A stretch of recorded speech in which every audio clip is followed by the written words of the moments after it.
Hello everyone and welcome back to another theme park obsession video. My name is Dylan and thank you so much for tuning back into the channel. Today I'm at the Disneyland Resort to check up on both parks. So how about you and I dive right in.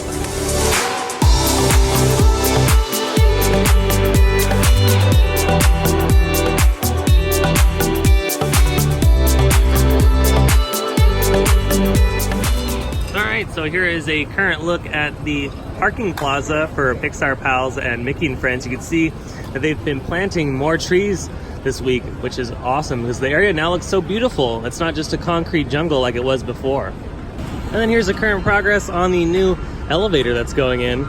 Again, they should have built this like 10 years ago. I'm surprised they didn't have a second one when they built this structure back when California Adventure and Downtown Disney had opened up. I've noticed over here that they changed the font on all the new digital signs. So they got a more playful Disney font up there. That's pretty cool. And then here's a view of the new pedestrian walkway that's going in. It's really twisty, you can see. So that's gonna be fun. Fortunately, no moving walkway.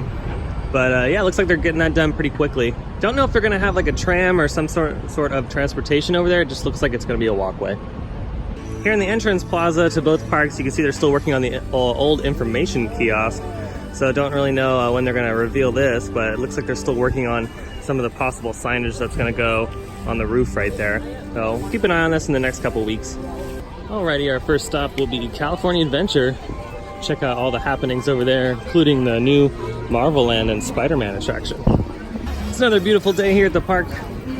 It's pretty hot though, so it's gonna be like this for at least a while until the fall, and then it'll start to cool down ever so slightly, but right now in July it's still a scorcher. Over here on the left, you can see they're still working on the facade next to Award Wieners. This is supposed to be the rumored new entrance to Mickey's PhilharMagic, so I guess we'll just wait and see. They don't need the extra space in the front, so I can see why this would just be more efficient, because you just kind of go right in, to the left, straight into the theater.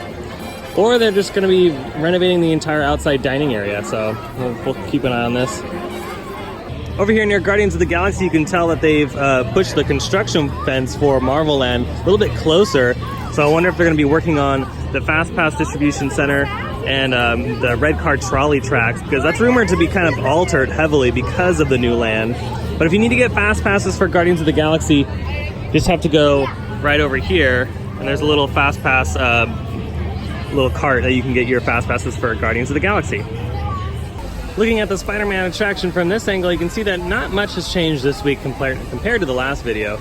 I would assume most of the work is happening on the inside of the show building for the attraction, and a lot of work is just happening on the ground where we can't really see it. So hopefully within the next couple months we'll start seeing some more exterior work on the facade here and the gift shops, and then maybe eventually we'll start seeing some more details over this way.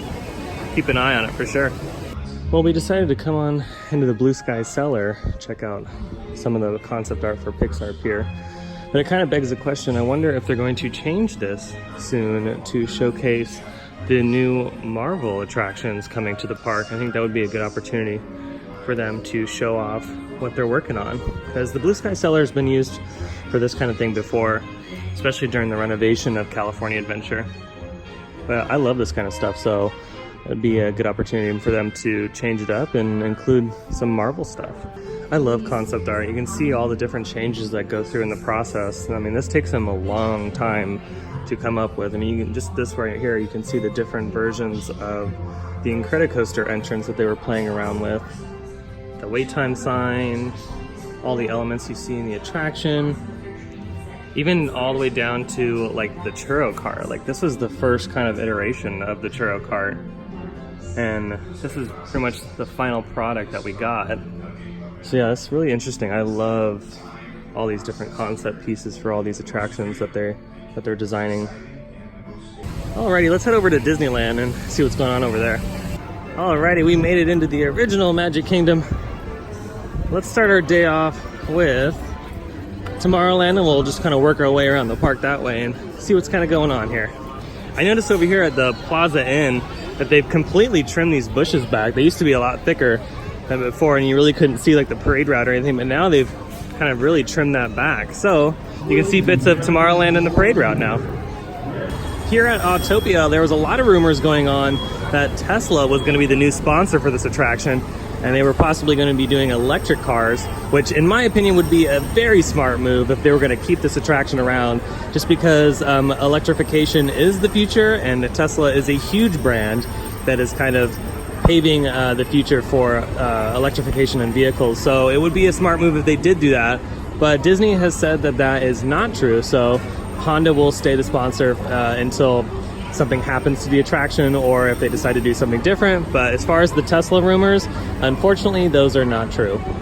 I was actually hoping that rumor would be true, just because, one, I absolutely love Tesla, and two, yeah, I mean, if you think of a futuristic kind of vehicle, one of the cars you think of is a Tesla. So that's kind of a little bit of a bummer that we're not seeing those that relationship happen here at Disneyland.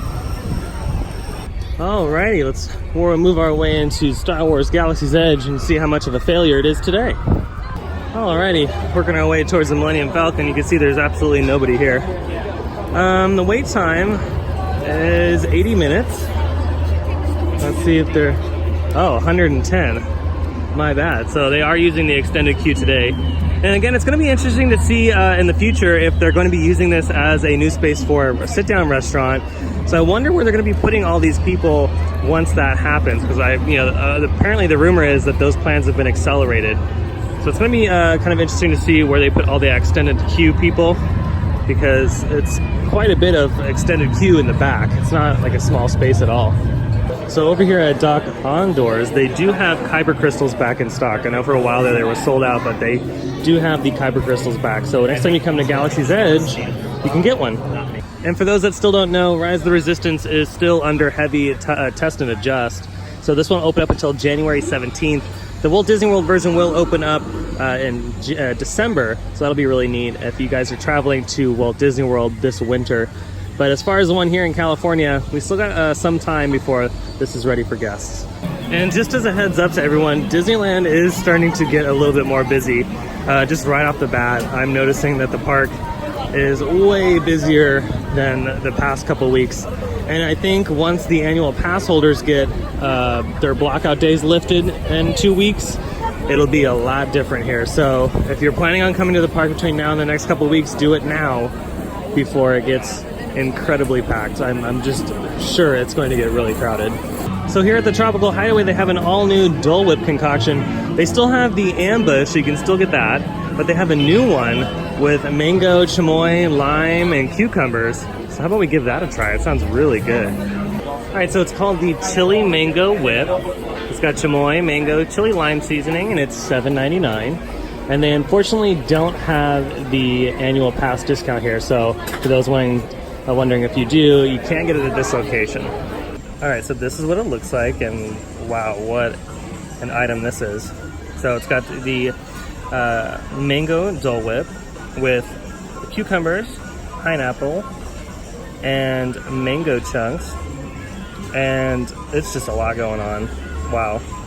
All right, so it just comes with a little dried pineapple, so let's give this a try.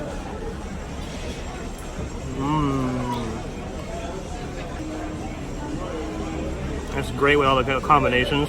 Okay, well, it's definitely a mess for sure, so make sure you put like a napkin or something underneath it, because it is messy, especially here in the summer, because it's so hot that it's already starting to melt. All right, here we go. Let's give it a shot.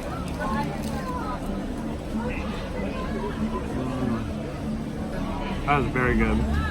Yeah, it's a perfect summer treat for sure. The cucumbers work really well together, the pineapple chunks, the mango Dole Whip. I hope they have this year-round, and I hope they don't get rid of it, because this is probably going to be one of my favorite things at the Tropical Hideaway now. It's definitely got a little kick to it because of the chamoy and the tahini. It's not like it's super spicy, it's just really sweet. And yeah, all the flavors work perfect here. I hope they do more combinations like this with the other flavors, or maybe even come up with some new ones throughout the year. If you are a huge fan of Mexican candy, you are absolutely going to love this. This is such a great combination, and it reminds me of those mango lollipops that you can get at the store that are covered in the chili powder. This tastes just like that. All right, working our way outside of Adventureland, you can see the Dole Whip line is very long. For those of you that don't know, you can get Dole Whip at the Tropical Hideaway, which is just right around the corner.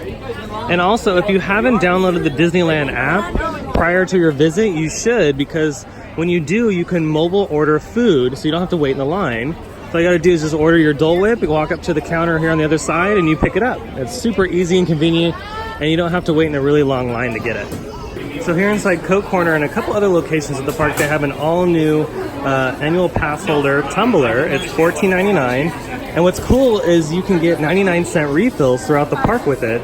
You just have to get a separate cup with it because they can't take the cups over the counter because of the Orange County Health Department.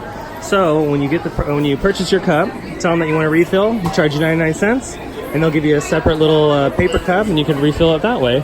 But that's a cool little option. They haven't really done this here before, so I'm glad that Disneyland's starting to get into the business of refillable souvenir cups. For those that remember, did any of you miss the old ones that had like the cotton candy and the yellow one? I think there was a blue one. Yeah, these are the newer suckers, but years ago they had an older version. They were like pastel colors. Do you guys remember those? If you do, comment down below. I'd love to know. Well, that's going to do it for today's video. I hope you enjoyed it. If you did, go ahead and hit that like button. And if you're new here, hit that subscribe button because I have brand new videos every single week and you won't want to miss out on all the new content. Other than that, I hope you have a beautiful day and I'll see you next time in the parks. Bye.